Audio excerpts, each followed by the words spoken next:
taken the carb to bits. I've undone one little hook thing that went into there, look, like that, see that, into there, like that. I've had to undo choke, there, look, into that. I've also undone fuel, just not a lot of fuel came out of it, I have to say, into there, look, like that. It is still pretty warm from my run earlier. Yes. There's something else that I've got to undo here, which I'm going to do that now. That's the accelerator pump, I think. It's quite sitting in the middle hole there of the carb itself. There's not a little split pin. It's what I would call a frilly washer thing on the end there. So I'll prise it off and see what happens. Alright, so I've undone this thing here from this hole here with the frilly washer, which I've now put in there. So I can put that back. Now I'm going to undo this screw, this screw, this screw, this screw, this screw, this screw, this screw and this screw, making sure that I keep them all in that thing. So there is 1, 2, 3, 4, 5, 6, 7, 8 screws to undo. Right, I've now taken all 8 screws out. 1, 2, 3, 4, 5, 6, 7, 8, and there's a bit of movement there already, so it's not particularly well stuck down. I don't know what this means, but anyway, that bit goes on like that. I just took that down there somewhere. Right, so I'm going to try and take the body off now, or whatever you call that top bit. Right, I've got the head off, the bit at the top I mean, and quite clearly I should have taken the spiky rod things out before, but I think I got them out without doing them any damage. It came off pretty easy, I have to say. There is some petrol in these crevices, but there is a little thing there. Can you see that? Whatever that is in there? I don't know what that is. I'm going to fish that out now. See what I can see. I might have to soak this petrol up with some sort of rag so I can get these thingies out here and here. You can see I've now drained the petrol out of these two bowl thingamajigs, and I've also fished out the sliver that was down there. It turns out that's like a sliver of metal. Oh, what the hell that is really, to be honest. Don't seem to be able to get it. Oh, there you go, in focus. Where that's come from, I do not know. Stupid phone. There you go. But I'm pretty sure it's kind of a thin bit of metal, squishy. Pretty sure that's not supposed to be in there. Can't see any other foreign bodies in the carb at all. I have to say that is entirely based on my absolute zero knowledge of how this witchery works. So I'm going to try and undo these things here. Jets, maybe, I don't know. I think jets is the right word, and we'll see what it says on them. Right, got this first jet out, I think it's called. I was expecting there to be some sort of writing on it, but alas, there's not. I don't know what that means. Measured the hole, 2.24 mil with the micrometer and vernier calipers, I should say, and confirm that reading by the fact that a 2.1mm drill bit goes through nice and easy, and a 2.5mm won't go through, so 2.24mm there. I'll put that back in there so I don't lose it. I've got these two little thingamajigs out here, two jets. This one here is from the middle of the carb, so from that hole there. And this one here is from the rear of the carb, that hole down there. The rear one is, as I said, 2.4, but this one is slightly smaller.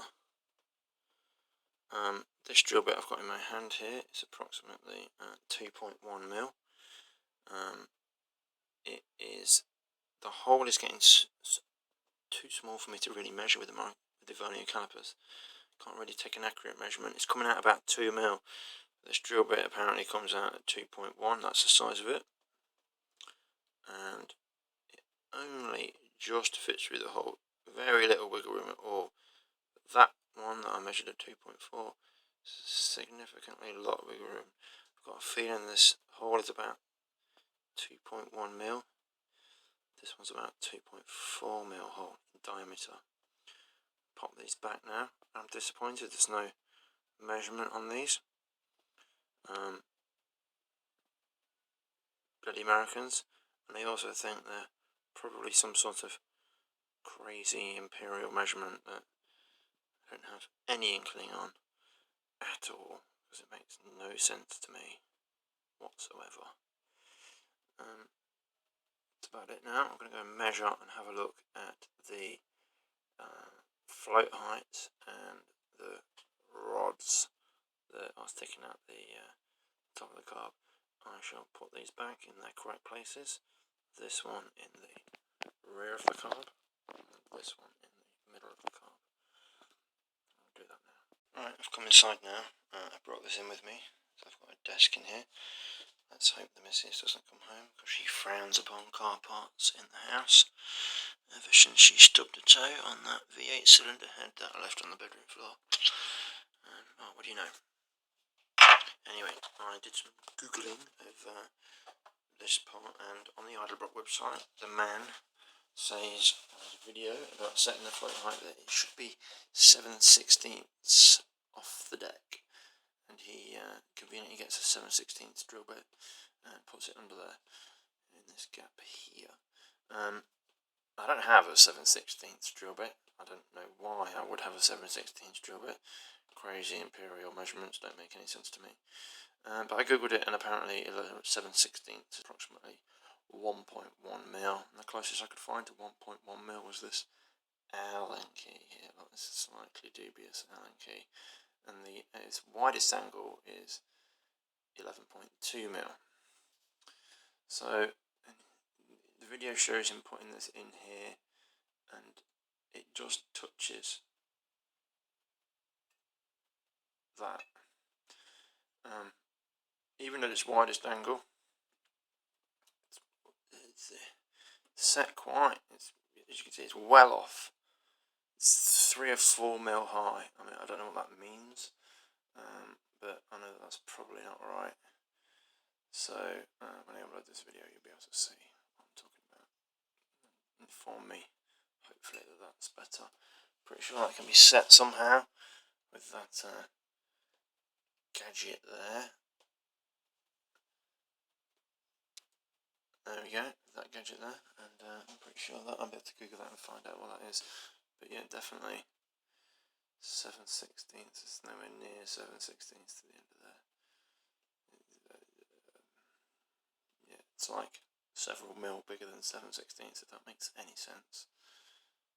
I've taken one of the rods out over there just by opening that vent as per prescribed.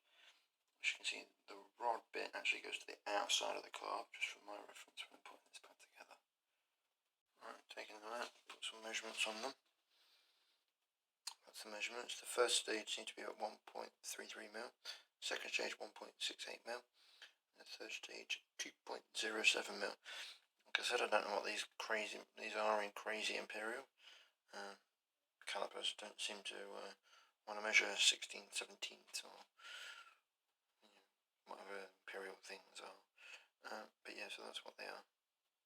I'm going to assemble all this back together again as is, and see what posts this online and see what happens. So I've put the top of the carburetor back on. I've not done these little things up yet, so I expect to have to take this off again.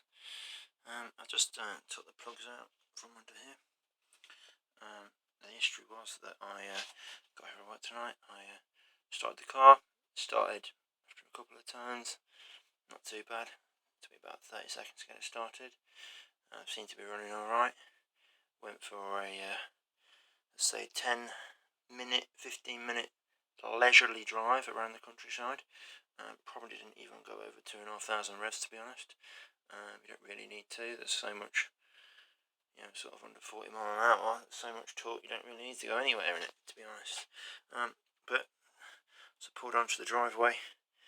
I noticed that the engine was starting to chuff a little bit, especially on, well, I can see the this exhaust pipe a lot easier from the driver's seat than I can the other one. But I noticed that there was a bit of black smoke coming out from one of them that wasn't there on the drive, and there's a little bit starting to backfire as I was pulling it into the old garage here. I think it was mostly from this side where I am now, so I took the plugs out. As you can see, sort of black and sooty. It's a bit kind of wet, and they're all more or less in the same condition. There we go, see, a bit black. It was definitely starting to, backfire and stuff. Yeah. It's a bit wet, there's like some sort of residue on there. See it on my finger there, look. Not the nicest, really. I'm pretty sure, I mean it's not like dripping wet, but it's definitely not dry. Well, it is on the end, but yeah, you can see there. But having very little knowledge of this beforehand, I'm not quite sure what to expect and where. Yeah, no, I've no doubt that if I clean these spark plugs up with the white brush, put them back in, possibly did the other side, should start on first turn.